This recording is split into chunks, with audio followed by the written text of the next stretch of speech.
Oh yes, this is the Hardcore Marketing Show. I'm Casey Cheshire, your host for this epic journey. And today's show, sponsored by Cheshire Impact, on a mission to help people maximize their use of Pardot and Salesforce. CheshireImpact.com. Bam.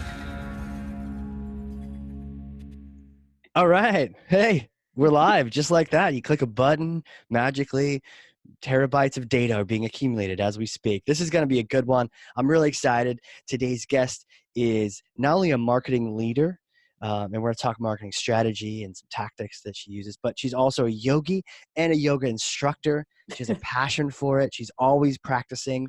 Can't wait to dive deep into all of this. She is the CMO of Agio with an Italian G. Kate Wood, how are you? Good, Casey. How are you? How are you? Thanks for having me. I'm excited. Excited to talk marketing, talk yoga, talk strategy, learn a little bit more about you. This is fantastic. So I want to pass you this. It's heavy, but here we go. All right. Here we go. This is Thor's hammer. So here, I'll pass it over to you. There you go. I need you to take that and smash for me some kind of marketing myth, bogus strategy, just something that drives you crazy and you want to set the record straight. Now, before I accept Thor's hammer, does Thor come with the hammer, Casey? What am I, chopped liver?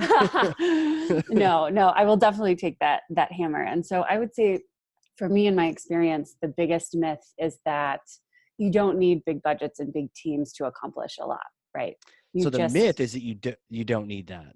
You don't need that. You don't need big teams. You don't need big budgets. You need something, right? You need something. But to make big impact, it can still come from smaller teams and smaller budgets. Got it. So is that preconception that people think, or misconception, that you need a huge team to be able to make a big marketing impact? Right. And this person has to do this over here, and this person has to do this. And that's kind of all that where that silo comes in, right? And this person's responsible for social media. This one's for SEO. And as creatives, we're very fluid in just who we are psychologically, right? And so allowing that creativity to sort of blossom as you foster your creatives in the department and letting them grow over time and sort of, digging into those places of marketing, because marketing can mean so many things, right? Yeah. That are passionate to them, and really fostering that and watching them grow. Yeah. Cueing in on the passion. I think that's so important when you're in a creative. I mean, what's cool about marketing is it's creative and it can be scientific with the measurement. You get a little bit of both, but you don't want to forget the creative side and do what you're passionate about there, because that's how you get that subpar work. You just kind of checking in. But when you just let yourself loose, you just can go and create amazing things. Yeah. And that kind of autonomy too is like one of the biggest things that I have found in my career as a marketer is gaining that autonomy in your career, working for an organization that does understand the value of marketing, right? And I want to be careful when I say that, because usually when I say those terms, C-suites are like, oh my God, she wants all the money in the world, and it's like, no, that's not what understanding the value of marketing means. Well, we'll take the money too, but you're right. Yeah, we'll take the resources and the money, but so no, it's more just having that support from top down and within the organization, so that creatives are allowed to flex their creative muscles, right? And then, but kind of going back to the agile method and checking in with that, making sure that creativity aligns with where the business needs growth, right? And making sure that if at any point throughout your calendar year, if something starts to fall down, okay, let's shift, pivot, and let's provide the fuel for this business to spark that fire. Right. I love this. I love to deconstruct this as if it was like something in a restaurant. The idea that you don't need a big team. So you can do a lot with just individuals wearing multiple hats. What are your recommendations? Because I heard some things like making sure the company appreciates marketing, also agile. What are the different things that really help empower that, like, solo marketer out there listening to this maybe? Yeah. Or someone in a small team who wants to really shine. Yeah, right. Or someone who's just kind of getting started in marketing is like trying to understand what all of the segments of marketing, right? And there's so much language. I mean, and I think this happens in a lot of industries, so I don't want to just get down on marketing, but there are a lot of words and languages and acronyms that we use that might scare people, and kind of trying to break that down and making marketing a little bit more personable and acceptable to folks. So I think, for the solo marketer or for someone who's working a really small team, the biggest thing that I found from a personality perspective is initiative taking. Someone who is not afraid to take a project, explore, learn something new, run with it, and probably most importantly, make a mistake. Right. Right. And I've been told in my career more often than not that it's okay to experiment. And if you're not failing a certain amount, it probably means that you're not experimenting enough. Right. So kind of, just to circle back, just having that initiative and looking for someone who's not afraid to run fast, hard, and also not afraid to say, okay, this didn't work, let's try something else. Right. Right. And you had said this earlier, to be able to have that, to be able to test and fail, you had mentioned the autonomy. You need the freedom to be able to do that. Does that all come from picking the right company, or can you make that happen in any company? So it's definitely easier if it's picking the right company, right? Of course. Right. Sure, but then that doesn't help the person that's in an organization right now that might say, yeah, maybe marketing doesn't have the most respect, right? Right. And quit your job. right. Like that's not helpful. And so I think it's good for someone in that position to be aware that there are organizations that do really value marketing, but if you're in a position where, marketing does have to justify their position a little bit more, that's okay. Take that as a learning experience. Look at sales, look at the growth of the business, look at how the business wants to grow, and try to align marketing strategy and marketing execution to what the business needs. Because I think, just listening to all of the marketing podcasts out there, I think the worst preconceived notion is that marketing is this, above the fray strategic arm who doesn't know how to get their hands dirty and who doesn't listen when something needs to be fixed or recalibrated. So not being afraid to roll up your sleeves, be a little bit more tactical, and treat the business like your client. I mean, really, sales is our client, but treat the overall business like your client. Right. Wow. The execution aligned to the needs of the organization. Treat them like a client. Don't just be that lofty pie in the sky. Throw out some acronyms to confuse people, to maybe protect yourself. PPC, SEO, No. PPM, CPM, like what? Align it. What do we need? We need more revenue. We need more deals coming in from this sector or whatever it might be. We need more leads, whatever. Whatever it is. We need more website like whatever it is. Right. Just making sure that you come to the table as a partner, because again, intimidation does not foster collaboration. And as marketing as a department becomes more customer focused, as we kind of go from the limited media era where we were very messaging focused to the infinite media era, and marketing is going to become more and more involved in customer experiences and the owners of those experiences, you're going to need friends in the business. Mm-hmm. You're going to need to collaborate with those departments. And so again, showing up and being a helper instead of a herder. Oh, okay.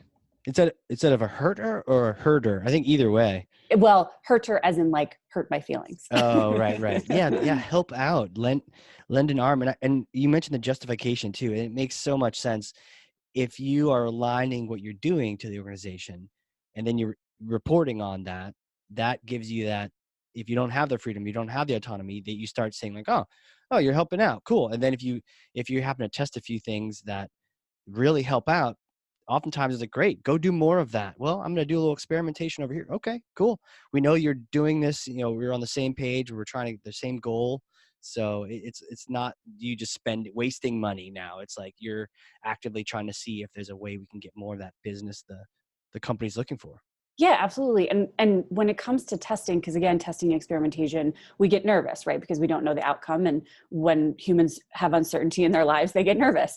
But test small, take a small group and test. Again, that kind of goes back to the agile method, and see what happens, and then learn and grow and scale. How do you use the agile method? Do you use that in your marketing team? So it's kind of funny because I would say that we use the agile method by default. When you have limited resources, you don't have the luxury of sitting in a room for however many hours, weeks, and months to create a campaign, right? That might run for X amount of time. We are more like we're more agile organically because we have to be, because we're so Right. small. And that has worked for me very well, just because it is that more tactical, reactive. And what we find with the tactical and the reactive, and usually people hear the word reactive and they get really nervous because it's like, oh, you're behind the eight ball. And well, no, you're reacting to the market, right? You're Oh, listening to the right. market and you're responding to them in a way that your sales team needs that response, right? Right. Reactive Um, can be good. it, It's not the bad version of that. It's no, we're listening, we're paying attention. right. It's add, tweak, delete, right? Or recalibration or whatever you want to call it.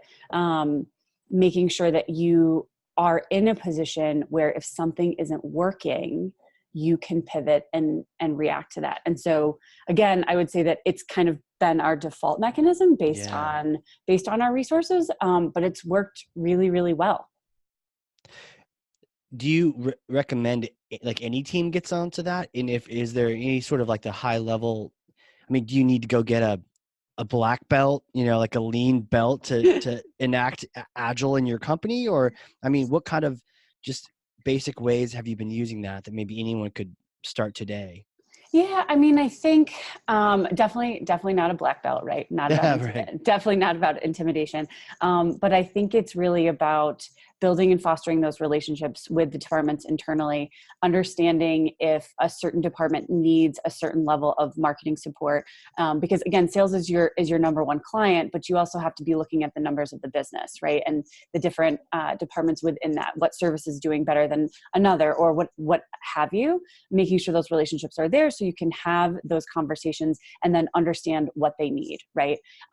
For me, if I'm talking to one of our head engineers and he's saying to me, this is what we're seeing in the marketplace, this is what's happening with our clients, okay, can we then go and create an experience, whether it's a piece of Mm, content or a webinar, or maybe it's a small intimate lunch or dinner where we can bring our important clients, prospects to the table to say, hey guys, this is what we're seeing. Because at the end of the day, that's where our value is, right? right. We're a one to many. Our clients, just the way we operate, if they keep it in house, then they don't have that one to many perspective, right? They don't have that forest perspective. They only have the tree. Right. Yep. And so kind of bringing that knowledge to the table for them is super important. And as marketers, you're the one creating that experience. Right. I love that. The idea of creating experiences, magical experiences, any kind of different, I mean, it's kind of neat. You get to craft that and, make Yeah. it I mean, more like what you experience on Amazon and less like, the normal. yeah, absolutely. Well, and the more and more you read about brand, it's really the sum of the customer experience, Oh, right? yeah. Yeah. So when you think about that, and I always try to think about brand as a personality, right? As a human.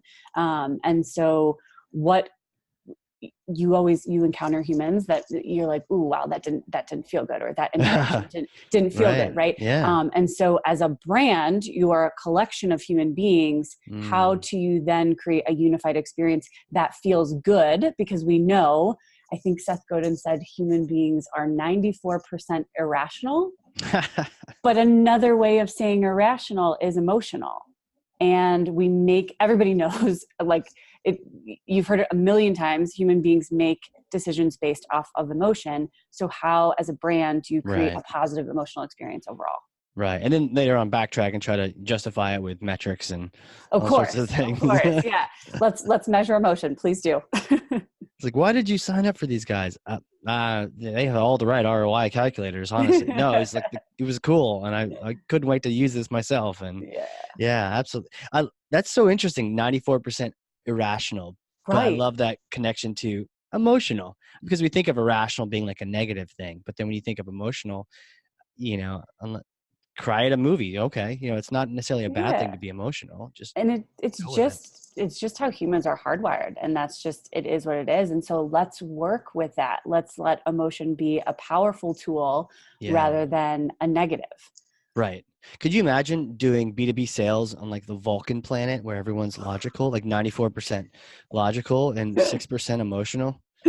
I mean, I think that's this is where the marriage between AI and human beings is going to be so incredible, because Right. letting AI and letting the bots and all of that technology work to bubble up those people that are ready to talk to you, and then having that human connection, that human experience. Because just, I will say my gut reaction, but I think every podcast, every marketing thought leader that I listen to says the same thing, and they actually back it up with data, is the more real time our society becomes and the more digital it becomes, the more humans are going to be so important. Like, Casey, I just started working with a realtor and I refused to go online. People were like, oh, just go online and look at reviews. And I was like, no, I have friends. Why would I do that? Like, this is I'm buying a home. This is a very personal experience. Like, I want to make sure that I'm working with someone who's been vetted by people I trust. Right. So it's just one anecdote, one experience about how important the humans will still remain, and how do you bridge that gap with AI and bots and not get so scared about the technology.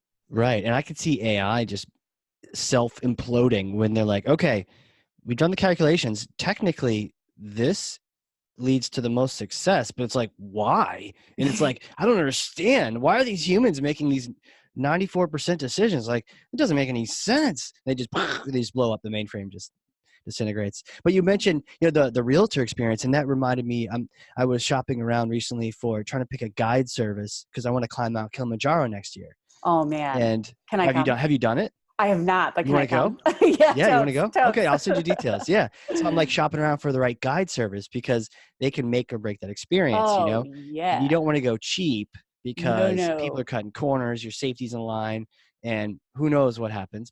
But there's also the other extreme. There's like the really expensive ones for no reason. And other than maybe they're sending some Americans over and you got to pay for their flights. I don't know. So I wanted to go like local, but like not ones that are abusing the porters and stuff, and really kind of shop around. And there's this one site, Worldwide Trekking, and they've got amazing marketing on YouTube. They have these little I just talked about this earlier. They have these little mini videos on every single thing.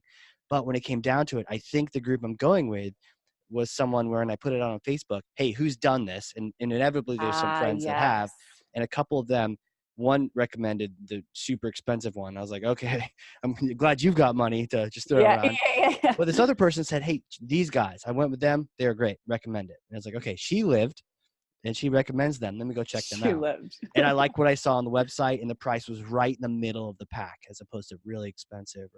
And to your point, like, yeah, I could go on the website and look at all the TripAdvisor reviews are driving me bonkers because there's hundreds and thousands of It's them too and all much. this It's too data. Yeah, much. it's too It's much. way too much. Yeah. And this is where humans will still remain very, very important, because again, we're emotional. Our friends have emotion connections to us. Yeah. So yeah, it's going to be an interesting world.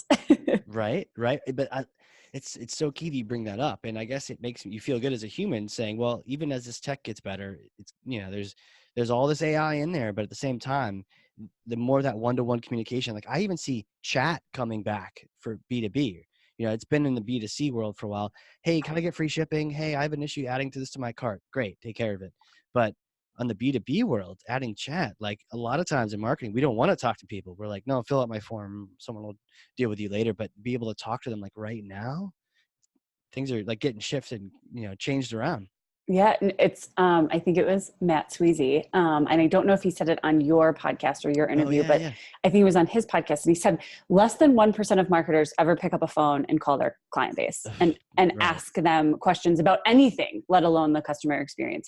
And so, sort of, I'll be honest, as I was preparing to talk to you, Casey, I've been taking in a lot of this different thought leadership to understand what Yeah. I need to do next in 2020, and that's something that I'm going to do. I'm going to sit down and I'm going to call our clients to say, like, how did we get here, right? Yeah. And how do we need to change in 2020? Because I keep thinking about the role of marketing, and when performance isn't where you want it to be, even if it's beating industry standards, okay, what is the next level? What is the next phase? And just making Right. sure that, as a marketer, and if we go back to, okay, what does it take to have a small team and make really big impact? This is where that initiative, it's not just initiative in the organization. What inputs are you taking in outside of your day-to-day? How are you learning and growing as a professional and adding value? Because those are your A players, right? And those are the people that you're going to want to stick around, and that will stick around if you value them properly over the course of your relationship. Right. Oh, totally. And I think someone pointed out on a previous podcast that Serious Decisions that said something crazy about like, oh, AI will take care of all your buyer research for you and just do surveys and data crunching. You don't need to actually talk to your buyer. I was like, what are they smoking down there at Serious Decisions? That summit must be a fun time. Like, I don't know what's going on. Like, Yeah. come on, guys, come on. Surveys are interesting, like they're super valuable, right? But again, I Or think can be, surveys yeah. can be, but like surveys again are the low level technology doing the work, Right. and they can't read in between the lines. They can't read inflection. At some point we'll have technology, I'm sure, that can do that. But for right now, right, that's Right. where the human comes in. And this is where I think this is the beauty and the psychology of marketing, right? And this is why I love marketing so much, because it is so much rooted in human psychology, and Yeah. being able to quote unquote read the room, right? Right. And being able to pivot and all those good things. For sure. And I think that was one of the things that I'd neglected the first part of my marketing career was the idea of talking to people. And I felt like unknown. And I think it was like second or third episode of this podcast, I was able to chat with Adele Ravello, who wrote Buyer Personas. Oh, And nice. and you get to hear on there where I literally, like a noob, have the wrong impression of what a buyer persona is live with Adele Ravella. So I get to learn from her. And she's like very nice because being, that's how I was trained. I thought a persona was just like what HubSpot had said it was, like a picture and a name, and they like dogs and cats, and okay, but then no one does them because you can't take action on that. But the one that she shared was like, no, like what are the different inflection points in the buyer process? Like, Right. who do they trust for their research? Like we were talking about friends, and how we went shopping. That would be key for people, for your realtor to know, for my tracker people to know. No. These reviews are okay. They might prevent me from going with you if I see bad ones, but really I'm going to be asking other people, Right. and so it's all that kind of conversation. You're right. You can't get that second and third question off of a survey. Right. It's like the intention, disposition, and then action, right? So what's their Yeah. intention? And that's Matt Sweezy again too, because he's my hero. But Totally. it's Got a but little it's man crush on him. He's yeah, he's he's totes cool. He's totes. so smart. Marketing crush. There we go. Oh my God, he's crazy smart. But yeah, so it starts with intention. So at every juncture in the customer Right. journey, what is their intention? And then what's their emotional disposition, right? How are they approaching this decision? Are they super excited? Are they scared? Is there a lot of fear? Whatever. And then what's the resulting action? And so Right. if you can map those out, you can then start to understand what services you can create demand for and what services are more about awareness and waiting for the need. Because for me Right. and my business, that's kind of, we've got half of the house that is really easy to create demand for because the services are sexy. There's a lot of fear behind, what could happen if I don't buy this service. And so creating demand in that arena is super easy, right? And very powerful. But then you have other services, and this is for a lot of B2B marketers out there that maybe aren't so sexy. And it's really difficult for Yeah. people to care or read content or whatever. And so then it becomes a brand awareness standpoint and making sure that you're still providing value, right? You're still providing valuable content, touch points, whatever it is, but you also know that they're going to come to you when they have a need. And so just Yeah. making sure that you keep reminding them of your presence. I think it was Story Brand. Oh yeah. Yeah. That Storybrand. I love that book. And the two things that I took out of that book, the first one was, even if someone doesn't open your email, they see your name in their inbox, and that is still something. It's still permeating their brain on a certain level. And so, I love that for marketers, because sometimes we get super disappointed if our open rates aren't where they need to Right. be, Yeah. right? But it's like, no, you're still doing something. Something is still happening from that action. Cool. And then the second part, just because I love that book, and I beat myself over the head and my team with this, is if a caveman comes to your website and cannot regurgitate what you do, you're doing it wrong. And that's really a very important part for marketers, because we love fancy words. We love run-on sentences. We love to make things sound very sophisticated. But in an increasingly infinite media world that we're in, you need to keep it simple. You need to keep it short, Yeah. and you need to keep it somewhat small, right? Yeah. Yeah. It's like the temptation, to fit two sentences into like two words. I think we try to create, oh, we're in the buyer intelligence space, or we're in the revenue optimization world. You're like, what does that mean? And I get you when you bring up the caveman, it reminds me, and I think I mentioned this a while ago, like my grandmother, Bushi, in the car, my brother and myself, we're adults now. And she asked my brother Kip, hey, what do you do for work? And he's like, I'm a policeman. And she's like, ooh, very cool. And then she asked me, what do I do? And I'm like, oh, geez, what do I tell her? Ah, Like marketing. I mean, she's from the days of working at the Pentagon and working at JC Penney's. And so I'm like, I do like computer advertisements, stuff. computer marketing, computer. And she's like, ooh, that's very cool too. And then sure enough, God bless her, half an hour later, she asked us the same question again. She's like, Casey, what do you do? Round two. And she's like, oh, Kip's a police officer. And I was like, oh, she knew. She knew. But yeah, like simplify your website without the jargon. And I think it's probably, what do you think? Is it okay then to have a sentence instead of having 2 words? Because Oh yeah. you don't know what 2 words actually means. Oh no, I mean, I think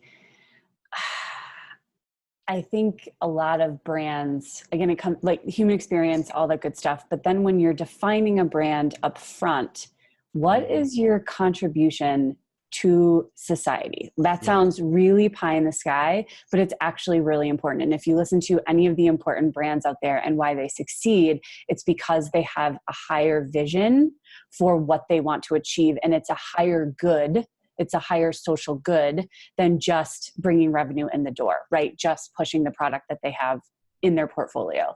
And so for us, the biggest guiding light for me is when I come back to this language of helping our clients solve their problems, right? And that can apply to any industry, anywhere. You are, as a marketer, you are solving a problem. And if the piece of content that you are creating, if the email you are sending, if your website isn't helping the customer understand how you're helping to solve their problem, then it's not probably going to work. For sure. I don't know if I've heard that simplicity in a long time, but the reminder that when we're doing it right, we're actually helping the person that's receiving our email abuse. We're helping them solve a problem that they have. Yeah, like we're actually trying to help them. It's not, we get lost in the clicks and impressions and opens, like you were saying, and the different stats. But in the end of the day, all this content, even buying our thing, is supposed to help them with some sort of issue they're facing or will be facing soon. Right. How do you, again, like, because I'm a psychology geek and nerd, how do you keep coming back to that betterment, right? The contribution. And we like to say value a lot in marketing, and I love that term too, but sometimes words get connotations, and I think that term value has been, twisted a little bit. So how do we get back to base emotions and base terms, like just helping people? Yeah, I like that better actually, because I've used value and I've tried to, like on a webinar, define it for people so they're not confused about what value is. It's like, it's not about you, but you're right. You can get lost in, oh, this is valuable. No, it's not really. But does this help them? Does the contribution factor of it? Right. And That's the real test. That's totally the real test. And if you want to bring it all the way back around to where we started, and how do you build a small team that's super impactful? You build it one professional at a time. And the best, sort of career advice that I could give is be the person that has a reputation. If I give it to Susie Q, she's going to get it done. She's going to get it done. And that's the reputation as a professional you want to build. And if you can collect a small group of people in a marketing department that have that reputation, the impact that they're going to be able to have with maybe not a massive budget or a massive team is going to be pretty incredible. Right. And so again, being that person that figures how to execute and get it done, while still, being kind, Right. and doing it with a smile on their face, but not because they have to, because this is creative expression and that they love doing this work. Right. Huh. Well, that's just a fun way to look at it. I think it brings the humanity back into it. Yeah. It's super easy in business to get lost because it's a collection of humans, right? Yeah. If so, every time there's a serious problem to solve, how do you boil that problem down to one human, and how does it impact that one human, and what does that look like? And then can you take that problem solving with the one human and scale it? Right. So that's helpful for the business. Right. Helping many people at one time, but Yeah. start with that one person. I've heard it said too, you know, when you first create something, don't necessarily make it like it has to scale right away. Try to just help one person, see if it works. And if you can, now try to scale that thing up, but you don't want to just go right to the automation side and scale something that maybe isn't helpful. Right. And this is another piece that I have to tell myself still to this day a lot is Yeah. as creatives and as creators of Mm, things, it's very hard. Sometimes we get our feelings hurt. Sometimes when it doesn't work, we're like, oh, like that's how did it true. not work? But trying to check the personal at the door and understanding that this just gives you an opportunity to experiment more and to try something different and to flex your creative muscles in a different arena. Right. So looking at every experience creatively that doesn't work as an opportunity to just keep doing more stuff that you love to do, and kind of taking it that way. And again, not taking it personally if something doesn't work, because it's hard when you create something from scratch. You really want it to work. Yeah. You know, I don't know if I've ever had someone highlight that before, but you're right. When you are creating, when you're doing art, it could be painting, whatever you're doing. If people, It's your baby. it's your baby and people don't like it, Or it then doesn't work and it doesn't have the impact that you thought it did. right, Like, okay, let's stay in that experimental mindset, right? Let's say, right. I think Carol Dweck is famous for her growth mindset, like stay in that growth mindset, rather than this idea of failure, right? Because everything in marketing is an experiment. Right, right. And I think you said check your personal at the door. Yeah. You're doing art experiments, you know, always continuing to think that they're experiments so that you're not, you do this whole email campaign and like nobody clicks on it. It's like, it's not about you. Yeah. And that's the other thing too. I think your earlier contribution conversation, I think ties in here. You can remember you're doing art for someone. It's not necessarily art to make you feel better or get Feel people to good. visit your museum. It's like you're doing art for someone else. Then when it doesn't work, you just sort of rearrange it, change it around. Yeah. And the other thing that I think about, so we go through life, right? Everybody asks you at a certain point, what do you want to be when you grow up? And Right. when you're a kid, that's super easy because as a child, you have singular mindset, which just makes you feel so confident about what you want. But when you get to be an adult, there's so many options. You're like, I have no idea what I want to be. The only way you figure out what you want to be, generally speaking, is by doing things that you don't like. So you Right. take a few roles and no, I didn't really like this part. This didn't really work for me over here. Like you figure out where you want to go by process of elimination. And so if you can think about marketing experiments in that same way, Hmm. we figure out where to go by sometimes not getting it right. And that's okay. And that is okay. Yeah. And but you Yeah. gotta try that. You gotta visit those places to figure out if that's not for you or not the kind of art you want to do. Yeah. That's a good way of saying it. Yeah. Well, that's a good conversation. Who are you? How did you become the sage of all things wisdom and marketing and psychology and this well-read scholar? All these books Oh, you've been throwing out there that I've been writing down. I'm gonna have to go read. we So try. We take us try. back, like little Kate days. Did you always want to be a marketer? What's the deal? Yeah, I don't think I knew what a marketer was when I was a little Right. kid. I was told that I would be a very good lawyer because I was a very good arguer growing up. Really? Yes, I was told that that was the direction I was going to go. But my dad was a teacher. My mom was a social worker, or is. She's not retired yet. And so I didn't really have exposure to the business world. So when I got to college, I was a psych and poli-sci major, and I really thought that I was going to become a clinical PhD in psychology. And I had an amazing college professor who said to me, do you want to play with psychology or do you want to study it? And Hmm. I was like, I think I want to play with it. And she was like, go into corporate. She's like, 7 years for your PhD is a long time to sign up for without really knowing, and you haven't had exposure to corporate growing up. So go do it for 2 years. If you hate it, come back. We'll find you a position. And that was however many years ago. And Wow. I'm still in corporate. But like anybody, okay, what do you do with psych and poli-sci majors? So I was like, okay, let me just land Right. myself a position in communications of some sort. Right. So I landed in publishing, Okay. and I started publishing books for finance and investing. And a lot of people will be like, wow, it kind of sounds like a snooze fest. But what was very interesting for me is when you publish books in that world, you meet a lot of very smart, very high-powered business people who know a lot about the financial markets. And that was really my first exposure to that world. Okay. I'm in publishing, I'm learning about Wall Street, and I'm starting to realize that I don't really love the publishing industry and I don't really love the editorial side, right? This goes back to that kind of process of elimination. What didn't you like about it? What didn't fit for you? So for publishing, at least at that time, for me, it was more about movement. The industry moved a little bit slower than sort of my intrinsic clock moved. Right. And from an editorial perspective, there wasn't enough creativity in that role at that time for me, right? I had so much more to give. So what I kind of did was I looked and I said, I really don't like the editorial side, but I love the marketing side. I love what marketing gets to do for these books. And I was living in New York at the time, young, early 20s. And I'm like, well, I also need money. So I'm like, and I know I work on all these Wall Street books. What if I do marketing for financial services, right? Yeah. That's kind of how I married that in my mind. And my next role was in the corporate marketing department at Morgan Stanley. And that's really where I learned all my marketing chops, right? That's where I learned how to write copy. It's where I learned what agencies do for you, how to work with those agencies successfully, how to work with the design team, SEO, web design. That's where I learned all the sort of marketing chops. So it was a big team though. It was like a big team and it exposed you? It was a big team. Yeah. I mean, it wasn't as big as maybe you would think because Morgan Stanley's brand is very established. Right. But that was also kind of, I think, the CMO at the time.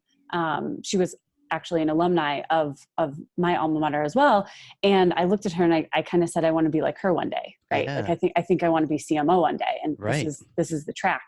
And eventually my current company sort of recruited me away. And what was interesting about that was they are a tech and cyber firm, or I should say we are a tech and cyber firm, but we market predominantly to the same clientele base, right? Got it.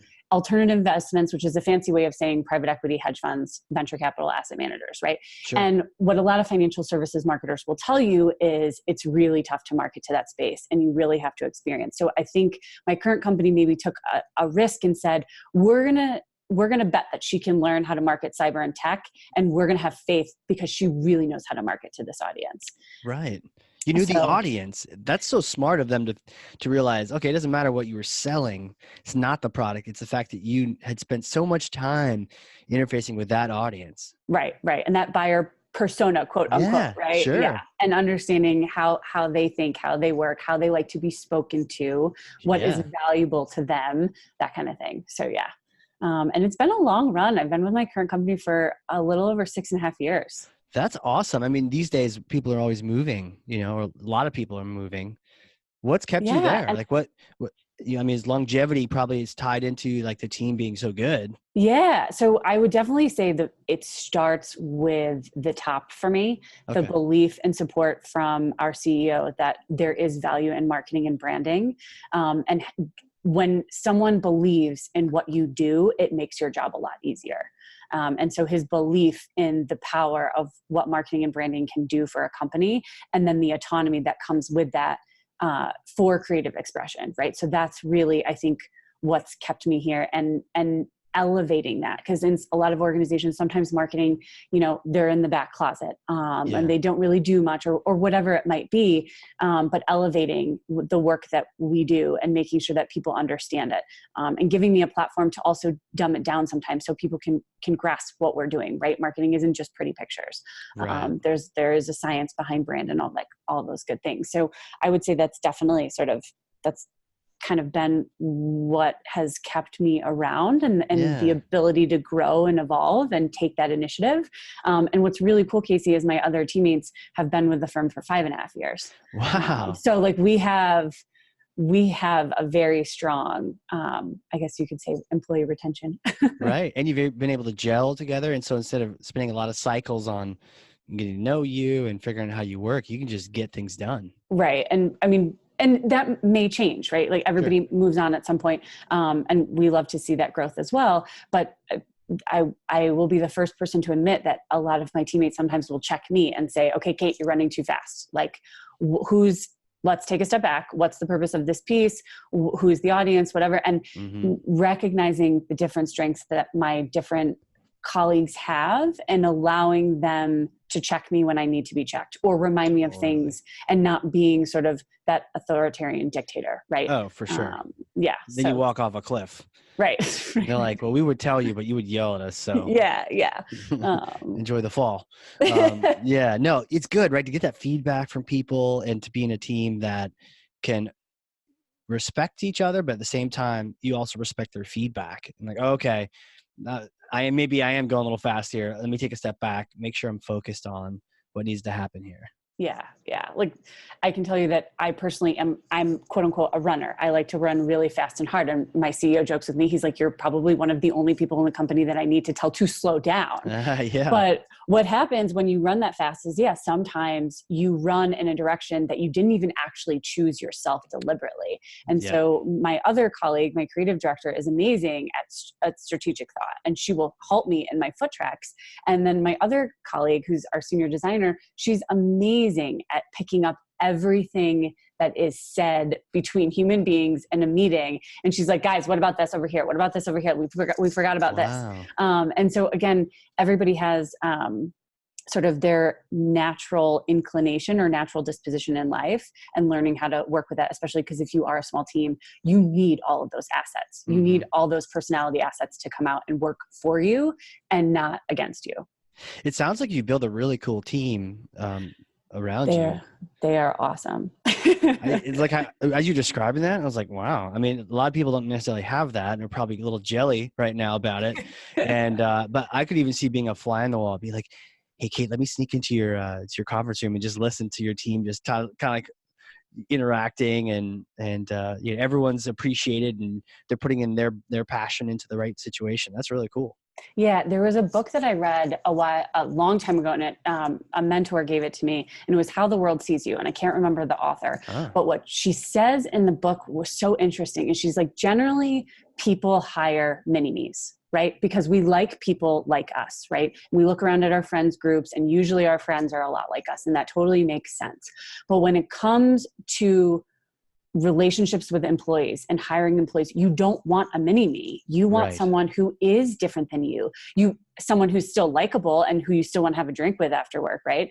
But someone who brings different value and different characteristics and different dispositions to the table. And so for me, keeping that in mind, as our team evolves and grows and all those good things, like differences are really, really powerful and very, very good.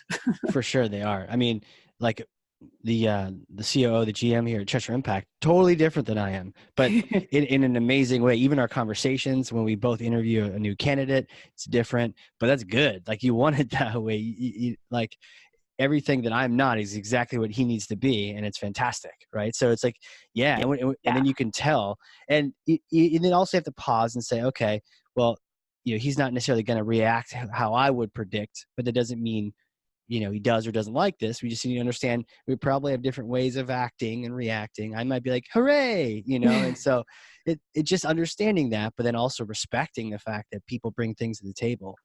Yeah, and certainly letting them shine, letting that come through.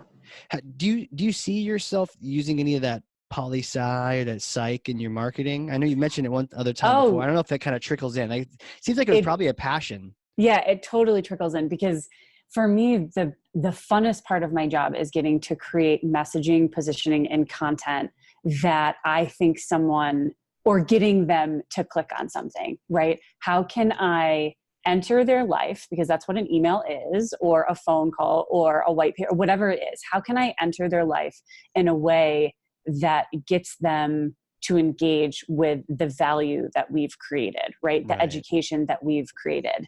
And we have a saying internally, and I love it, it's like, look smart, be smart, right? So how do you make your clients, and again, this applies to all industries, how do you make your clients look smart internally to their superiors, right? And how can you create content and experiences as a marketing department to make your clients look smarter, right? Whether Right. it's truly in the boardroom, or maybe it's at, happy hour with colleagues, or maybe it's even at a dinner party, right? Sure.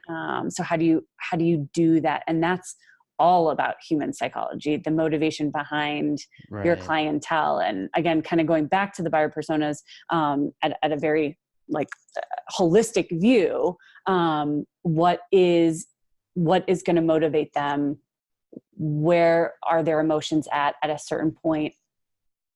Engaging with your content, all of that good stuff. So I would tell anyone who went into psychology in college, because I used to hear that all the time, like, what are you going to do with psychology, right? And it's like, oh Yeah. my God, like, it is a perfect fit for marketing. Are you kidding me? True. Like, so anyone listening that, maybe isn't in the workforce yet, absolutely 100% consider marketing, because you get to use that psychology all the time, all You the time. really do. Yeah, you really do. And there's so many options. There's so many different disciplines of it. Yeah.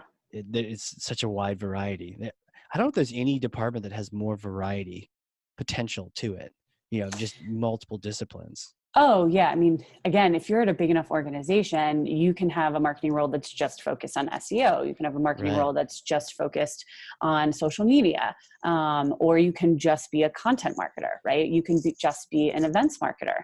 Yeah. And that's the cool thing about working at a larger organization. So maybe when you're younger, you're working in an organization where you get to wear a lot of hats. So you get those foundational skills. And then as you grow, process of elimination, as we said, you figure out what part of marketing you really love to do. And then you move in that direction. And you move in that direction at a company that's going to support you in that depth, right? In that technical Right. depth within your marketing segment. Right. Huh. So there's a question I want to ask you. I know you touched a little bit on this answer already, so feel free to make that your answer. But it's kind of like you're in a time machine and you go back to the beginning of your marketing career. You just taken that leap from that professor who said, "Go try out the business world for a little bit and let me know what you think." If you were to arrive and be able to give yourself advice back at the beginning of your whole career, what would you tell yourself? It would definitely be to experiment more. Don't be afraid to experiment more. I think a lot of marketers come from a perfectionist disposition. We Yeah. like things just so. We like to be in control of a lot of things. And so this idea of perfection and needing something to be perfect is really something that I, as a marketer, have had to let go of, right? Progress over perfection. Ooh, yeah. And making sure that you manage your mind around the experiments that you try, right? And again, if you're not failing in your experiments enough, you're probably not experimenting enough. And so just reminding myself, my young self, that like, hey, it's okay to try things. Like we all, the human brain is wired not to want to change. And so when we find something that works, of course, we want to keep doing it. Right. But this is about, again, evolution and growth. So how do you, just little cake, keep experimenting, and don't worry about the outcome, because you're going to learn so much in the process Right. that you're going to be able to reapply and make it better when you try again. Yeah, I don't think we give ourselves enough credit understanding just how much you learn or can learn if you're aware from when things don't go right. Yeah. From those experiments that didn't work, you tend to learn more from that than if it does work. You're like, why exactly is that working? Right. I mean, I think it was the gentleman that wrote Peak Performance, which is a New York Times bestseller. They said, if you want to run a marathon or you want to win a gold medal, you don't just wake up and win a gold medal.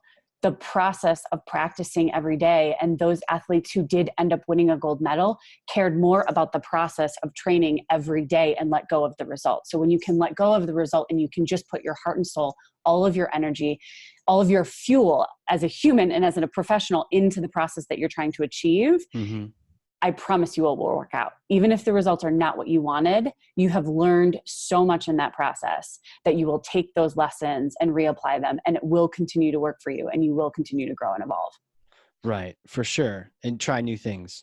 And on that note, when did you first get into yoga? Because I know it's a big area of your life, and you even like light up when I bring up the topic. So When did that happen? So it's so funny because I have always been a pretty hardcore athlete, right? Like I've Oh, said, cool. I move really fast in my professional life, and I do the same thing in my real life, or You in my literally have a personal life. bike hanging up behind you, which Yes, is I've been I have a staring bike. at. And yeah. And so I have played lots of sports. And so when yoga first like became a thing, I was like, I went to a few classes and I went to vinyasa classes, like, oh my God, I can't, no, like this isn't even a workout.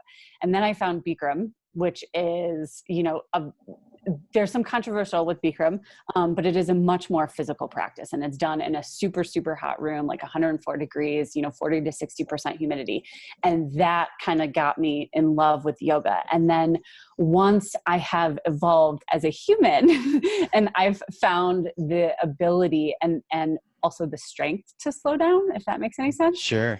Now, hatha yoga, vinyasa, slower forms of yoga hold a very, very special and very, very important place in my life. But I made it hard on myself before I made it easy. Right. You're probably looking for those endorphins too. Like, I need Totally. something that's Yep. going to kick my butt. Like, Yeah. if I'm not on the floor, like drinking water with my feet elevated, I didn't really work that hard. Right. So If I'm putting these workout clothes in, I better sweat, people. I better yeah, sweat. yeah. Like, I'm not doing laundry for no reason here. Let's go. Right. But tell me about, so is that the hot yoga I've been hearing about? Yes. So high yoga has different forms, right? You can have the traditional Bikram, which is like a set series of 26 positions that you perform over and over again. It can be an hour or an hour and 30 minutes. But then you also now have hot vinyasa classes, which are very heated, and you're just doing hot vinyasa, which is awesome. And what I What will are the tell. different styles? Like, what can people expect? Let's say they've never gone to any class. Oh yeah. Okay. So if you want the most physically demanding, I would definitely say Bikram, right? Okay. Um, if you want more of a flow and you want to feel your breath integrated with your postures, I would do more of a hatha or a vinyasa style yoga. Okay. If you are looking for complete relaxation and you have had the most stressful week of your life and you just need to be taken care of, I would tell you to go take a yin class. Yin. Yin. And those classes are generally spent mostly on the floor, and you hold postures for 3 to 5 minutes, and it's super slow. It's super lovely. The meditative state that you can get into in a yin class is pretty incredible. And so that's, those are the styles of That's yoga. cool. I've now you've mentioned, I was trying to think of like, what was that one that I've done a couple, but I do remember doing a yin class, and actually it was really cool. And I like the fact you were holding positions, because I'm not as flexible as my appearance may tell you. So it's like, I'm like, I'm like, okay, I need to stretch this thing out. And, it's like, it forces me to get into stretch and kind of hold it for a while. And I did dig that. It was kind of cool you're right. It slows the pace down Yeah. And and in this world where concentrate. real time is real time is real time, slowing down, I found just, as I grow and evolve as an adult, learning how to slow down and rest and stress, right? And Right. making sure that you can regenerate that time. So definitely going to yin class. But what I will tell most gentlemen, because they always tell me, oh, Kate, I'm not flexible, I can't touch my toes. And I'm like, Yeah. honestly, as long as they can stand heat, go to a hot class, go to any hot class, because gentlemen generally tend to be tighter in their muscles and in their joints, and the heat really helps to open those guys up. But some people do struggle with heat, so you got to kind of warn them a little bit. And it kind of feels like you're getting something done too when you're super hot. Yeah. The heat definitely wipes you out, and so if you are an energy person that struggles to slow down, that's definitely a good avenue, because that's definitely the avenue that got me to where I am today. And that seems like something I'd want to do after work, or would you do that in the morning? So it totally depends. I am not a morning workout person. I can be Sure. a morning person. I am not a morning workout person. I It's like am you get one or the other, body. You can't have both. Yeah. Like I need to use my brain all day, and then I need to use my physical body to create that break and that separation from Right. work to personal. Right. Yep. And so it just totally depends on like who you are. Yeah. Yeah, for sure. And then where your energy peaks are and what you're eating and that kind of thing. Totally. How long have you been doing it though? You said after sports that sort of Oh happened? Has God. it been a couple years now, or? Yeah. So 2004, I think I started doing yoga in 2012, and then I became an instructor in 2000 and I think 15. I started doing it in New York, and I started doing Bikram, and then I moved to Colorado, and I moved to Colorado Springs, which for me was a sleepier town, right? You move from Mhm. Manhattan to Colorado Springs, and I found myself with a lot of time, Casey, a lot Right. of time. And I was doing yoga literally like every day. And finally the studio was like, dude, you're here every day. Like, why don't you just take teacher training? You don't have to become a teacher. Like, just take Wow. it to deepen your practice. And of course I took it and I loved it, and I started Yeah. teaching, and I actually just went through another teacher training, and we just graduated this past weekend. Hey, Um, what kind of class was it? so it's called Earthways Yoga, and it was started and created by a woman that lives in Boulder out here. And it is a combination between yoga and Eastern healing methods. So when I say Eastern healing methods, I mean Chinese meridian lines, the 5 elements, and the Indian chakra system, as well Mhm. as Native American principles and sort of healing methodology. So it's a crazy world that I never thought I would be in, coming from like this hardcore, like Manhattan New life. And Yorker, yeah, like, fast paced, hot um, yoga New Yorker. Yeah. right, right. And here I am finding myself kind of softening into this world. And another book, Casey, that I want you to write down is Yep. Eastern Body, Western Mind. Ooh. Um, and that is an amazing book that ties Western psychology to what happens sort of in our bodies as we process the experiences that happen, and do they get stored in the body, and then how does that manifest throughout life. Sure. So this is like, it's a little scary, right? But I have generally found in my life, if I'm not scared of something, it's probably not worth doing. Sure. So yeah, here I am. I'm with you. A little bit of skydiving. I'm always nervous before I go again. Or Do you skydive a lot?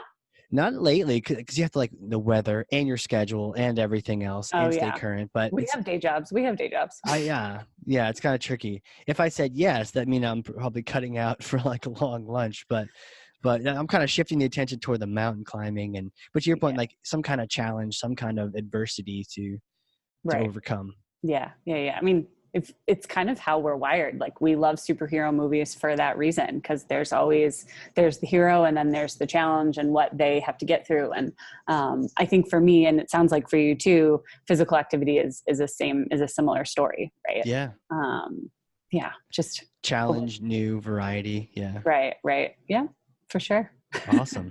Well, where can people connect with you if they want to learn more, maybe get some more book ideas? Oh yeah, me and the books. You can definitely find me on LinkedIn. Okay. You can definitely find me on Facebook as well, and then on Instagram, Wood S Kate, Okay. for Instagram, because that's not super intuitive. But yeah, those are the primary Do you have like ways. a lot of yoga going on? I Some of those? do, but I'll tell you, I'm also a huge biker, and also a huge hiker, and all that good stuff, backcountry That's camping. sick. So you may actually join us on Kilimanjaro. That's what I'm saying. When you said that, I was like, oh man, like maybe I need to get on board. July 2020. Yeah. I'll shoot you some details. Yeah, for sure. Well, this is awesome. Thank you so much for being on here, because I think this has been fun. It's also great to just combine like the personal side and what you're passionate about and the marketing side to just have a conversation. Yeah. Thank you for letting me sort of meander through this lovely conversation. That's my favorite way to go is Hopefully it helps some meander. people. Yeah. Yeah. Was Yeah. it not all those that wander are lost? Is that the That's a quote? good one.